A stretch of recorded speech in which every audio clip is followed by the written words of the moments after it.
I saw teammates, their relationships were in shambles. They weren't making nearly as much as I thought initially that I thought the potential had within that specific role. So to me, it was almost like it was a non-question. So you kind of saw the future. Like, I don't want that. Look at your current job where you're at and look at the people that are 5, 10, 15 years ahead of you and just ask yourself, like, do you want to be there? What's up, y'all? If you've been trying to break into tech sales, you're in luck. We have George Zevada in the house. He's been an SDR for years. Now he's an ISR. He's been in tech for 5 years total. And we have a great conversation about his tips and tricks when it comes to getting into tech sales. He has actually a finance and banking background, transitioned into tech in 2020, and we break down some of the things that he would have done differently, or he's suggesting you do to help you actually get into tech sales and land a great job. If you're struggling to get into tech sales, I have been an SDR leader for years, and I have a completely free guide showing you step by step everything you need to do when we talk about doing the job to get the job that's going to actually help you land interviews and land offers.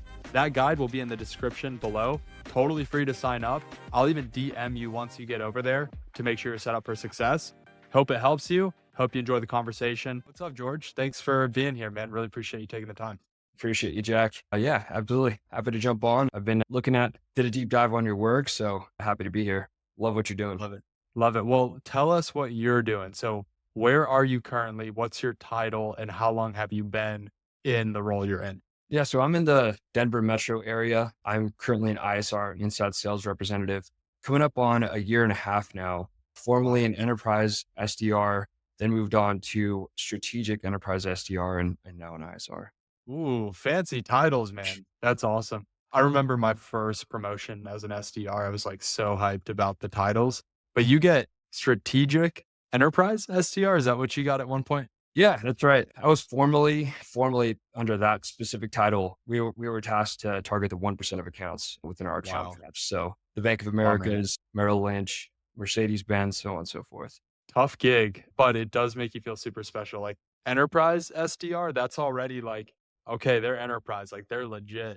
But then you go like, what is it? Strategic enterprise SDR? Man, that's like the special ops of SDR. The Navy SEALs of Exactly. The Navy SEALs of SDR is cool. So just for clarity, you've been an ISR for a year and a half, or your total tech sales journey has been a year and a half?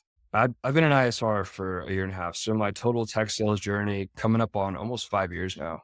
Wow. Okay. 5 years. Awesome, man. So really the heart of this conversation is to help anyone listening who is interested in getting into tech sales Yeah. to help figure out like, what is it actually like? What was your journey like? And what kind of lessons and learnings can they listen to and implement that are going to help them go get a job? So what were you doing before you got into tech sales? What was your career? Yeah. So before I got into tech sales, right after I graduated college, after I graduated from San Diego State University, I followed the path of, I initially thought I was going to be in investment banking. So got my econ degree, minor in finance, started working at Bank of America. 2 years in, promotion. I was the top representative within our region in the San Francisco Bay Area. And I was not enjoying it. I had a recent promotion. I had a pretty much essentially a fast track to get my Series 7, then 63 and 66. And I would start essentially be a sales rep under their brokerage, Merrill Lynch, right? And I saw pretty much moving forward some teammates that were in the space, and it didn't make sense for me. I had no instinctual incentive, no intrinsic incentive to move forward with it. Was it All a lifestyle thing you saw where you're like, I don't like how much they're working, or was it an income thing? You're like, I think I can do better. Like, what was missing for you? It was a culmination of all those parts. So everything that you touched on was certainly present. I saw teammates, their relationships were in shambles. They weren't making nearly as much as I thought initially that I thought the potential had within that Yeah. specific role. So to me, it was almost like it was a non-question for me to potentially look at different alternatives, right? So I saw it as a guaranteed, not where I want to be, or potentially pursue the path of tech sales and actually get to somewhere I'd want to be, both in terms of the personal and compensation side with professional development. Got it. So you kind of saw the future. Like, I don't want that, which by the way, really smart. So if you're listening, look at your current job where you're at and look at the people that are 5, 10, 15 years ahead of you and just ask yourself, like, do you want to be there? You Mhm. might. right? You might like that. For example, if you're selling cars on a lot, your sales manager is probably 50 something, probably have kids at home, but you know they're on the lot from whatever, 6 a.m. to 11 p.m., right? And it's like, Yes. you have to have that foresight. Do you really want to end up there? So sounds like for you, George, that was some of the equation. How did you even hear about tech sales? Yeah, so growing up in the San Francisco Bay Area, as you can imagine, with Apple, Meta, so on and so forth, you just see so many of the big players in this space just literally shifting the world right before our eyes.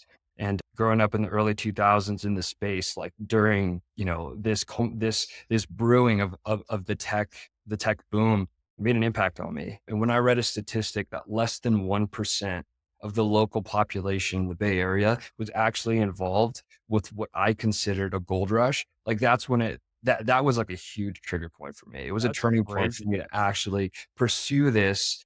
Uh, as you can imagine, people come from all parts of the world to pursue a career in tech in the Bay Area, and I saw that as an opportunity. If I didn't move forward with not only this interest but also this opportunity, I certainly couldn't live with myself. So I Wow. took That's that. very compelling stat. I had no idea. And I'm a little surprised by that. But, at the same time, like all of SaaS is online. So it definitely opens that window where, hey, we're going to build businesses remote. Like I built a business with my friend and I've never even met him in person. Yeah. And we've been working on it for years together. So yeah, 100%. So you have the epiphany that the current path you're on is not for you. What does your transition into tech sales look like? How many jobs did you apply to? Did you try to leverage network connections? What was that kind of genesis for you? Yeah, so initially, it started with an interaction I had with a friend who was working at Salesforce, who came into the bank and he was telling me a little bit about his role, how much he enjoyed it. He travels pretty frequently throughout Europe, other parts of the world, just because of the business case and use case within his vertical. And after that moment, after that interaction, that's when I really started to send out some LinkedIn applications and connections. I started to do my research. So nights and weekends, I was looking at different opportunities of what my current role looked like within sort of like a sales structure and that how that could translate into a role within tech. So after that point forward, that's when I really started deep diving into my applications on LinkedIn and so forth. Okay. Okay. So and this is 2020. That's right about when I got into tech. And the job market was actually pretty different from my perspective back then, where there Mhm. were recruiters and you could actually submit applications and you would hear back. I feel like the game has totally changed now, 5 years later, where you aren't hearing back from anyone unless you're really going above and beyond. So Yeah. one thing I preach is do the job to get the job. Oh yeah. Now that might have not been relevant for you 5 years ago. So what was your actual strategy? Did you just mass apply to a bunch of companies and then go with the ones that replied back? Did you do any like doing the job to get the job? Were you asking friends and mutual connections for introductions? What was the technical strategy you went with? You're hitting on an important note there, Jack. Like now, as you can imagine, that 4 to 5 year offset from the time that I applied, we're in a very different environment, right? So now more than ever, I would I would preach the do the job to get the job. And to your point, back then in 2019, 2020, you did have recruiters actually inboxing you if you had any peripheral traits that did align with the current role. Much more applications that are submitted, you'd get a response and a couple interview setups from there. Today, 2025, you certainly it makes sense though, right? Like you want to do the job to get the job, right? So you're essentially reaching out to recruiters and you're simultaneously showcasing your skill sets before and during the application. That's the difference. Yeah. Yeah, 1,000%. So, what would your advice be then to let's say there's kind of a few different people out there that are getting into tech sales. I think the 2 big ones are college grads, right? They're coming right out of it, they have friends in it, or someone who has just kind of discovered the industry.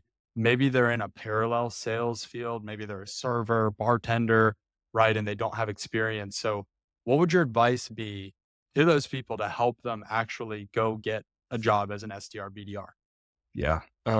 So I want to double down on this with violence here. So, my first key points of insight for someone looking to get into this vertical be first, if you're not already in sales, find out if you like sales. Get a sales role, whether you're on a lot, whether you're pitching bank products like I was, credit cards, savings accounts, checking accounts, home loans. Get into some sort of sales role so you understand what full life cycle sales looks like. And more importantly, if you're able to succeed at it based on your talents. Right. So that's one. Second would be, so that to me is running a proof of concept. And second to me would be get a strong foundation of running the full life cycle sales role, right? Like get the full life cycle sales role under your belt. From identification, as you know, prospecting and business development is huge when it comes to SaaS sales, especially, right? And then gain an understanding of what it looks like to identify an opportunity and to get the closed one. That'd be two. And then third, I would recommend the book Fanatical Prospecting. Before I entered the SDR role, I read that book from cover to cover and it 10x'd my game. Not only did I have a strong foundation with from Bank of America, it's because I I could take a no or a hang up over the phone, right? But when I was pitching products, financial products, I essentially had to work through sometimes 10 no's to get to a yes, right? Yeah. And that was, as you can imagine, was really more complex and harder to do in a face-to-face instance as opposed to through a Google Meet call or a phone call, right? So that just much more of a foundation was built before I had to go in and actually do that role.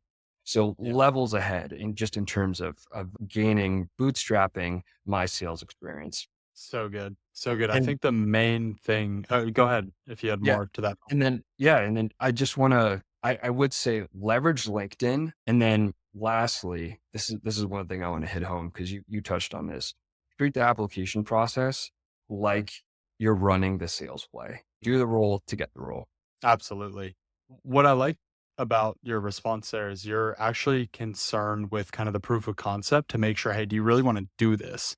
Because I think a lot of people see the mountaintop of tech sales like, oh, remote work, really good pay, cool companies. Like, I'll do that. But if you haven't really gut checked yourself over Mhm. sales, you haven't really done the work you need to know if this is going to be the right place for you. Because this job is hard. I mean, 5 years in, George, what's your favorite thing about being in tech sales 5 years in? Yeah, 5 years into tech sales, I think two key components that stand out to me about my favorite thing about being in tech sales is number one, it's the people. I'm surrounded by incredibly intelligent people. I think the insights that I gather from teammates and people that I work with, you're talking about the outliers of the outliers. So that's one. And then two is the ways in which, as I'm sure as you know, you wear so many different hats and play different roles within sales. It's the constant challenge. So something about me, just on a personal level, I've naturally always been very competitive. I was captain of the wrestling team in at my high school, and that instilled in me this sort of grittiness needed to succeed within the tech sales role. So that would be the two for me. The people that I work with, just incredibly intelligent, cream of the crop, and then two, challenging myself with the different ever changing dynamics of tech sales. Cause as you can imagine with AI, with just by the day, tech just the role today is different from the role 5 years ago. The ever Yeah. changing model is something that I love. Yeah. Yeah. And the thing is with being in tech sales, every day you are wearing the same hat, but your days are so wildly different, just depending on the time of the month, the prospecting you're doing, the success you're having. Like it is, day in, day out, you're going to be doing essentially the same things, but it is so good at keeping you on your toes and Yeah. always striving for that next level. What do you hate the most about tech sales 5 years in? So that's a tough one. Yeah. Um, Maybe some of the cons, if any come to mind. yeah. The cons associated to tech sales, I would say it's a tough one. Good problem to have if Yeah. there's not many cons. I mean, I would say I can't speak first person here because I almost to some degree enjoy the challenge. But I think for most, the challenge of rejection would be a con for Mm. most. So I think ultimately, like if I were to umbrella this answer, would be the theme of rejection you need to get used to on a day to day basis. I agree. I think that's where it goes back to you need to do the due diligence on your side if you're looking to get into this industry to make sure you've got the gut check and the thick skin needed to push through. Because every single rep I've managed, every team I've led, I don't care if it's my highest performer on the team or if it's one of the lowest performers, week over week, their performance is like up and down, up and Mhm. down, up and down. So it's not only rejection from prospects and stuff like that, it's also like the internal, like, oh crap, like I got to go hit quota this month and that's not going well. And I'm Right. running out of a few days in the month here and I better turn this thing around. It is nonstop, but it's also, to George, your point, like I personally, I love that challenge because Mhm. I always do want to grow and be pushed and hit the next level, but it's Mhm. uncomfortable. Yeah, I think discomfort is part of the game. Discomfort is the price of growth. So That's a bar right there. Discomfort is the price of growth. I like it. Well, George, man, thank you for sharing your wisdom with us. Is there anything encouraging you want to share as we wrap up here for those that are looking to get into tech sales? yeah, definitely, man. Like I prefaced before the call, I think really the objective for this call is to really call out to people who are on the fence, who are thinking about involved in this space and jumping into a role within tech sales. Just don't limit yourself. Go for it. If you're on the fence about it, if you're hearing my voice, if you're obviously following Jack for a reason, put down put down the stories that you have with the reasons why you can't do it. I think a lot of the time we get in our own ways. And I think it was, for me at least, there's a 3 to 4 month gap before I really started diving deep and shooting out applications for something that I knew that I could excel and exceed expectations at. And I'd say just go for it. Don't believe any limiting stories that you have for yourself. It's a very personal journey, but I think that for me, it's one of those things that I had to do for myself is to silence the fear and just turn down those stories that may be limiting you because you could essentially set yourself up on a brand new path. So it's well worth it. Action. The only way you can be certain about whether something's going to work for you or not is to take action on it and see what happens. So, George, thank you for being here, man. Appreciate your wisdom. 5 years in, you're basically a veteran now. Excited to see where you go. Absolutely. Thank you, Jack. Appreciate you, man.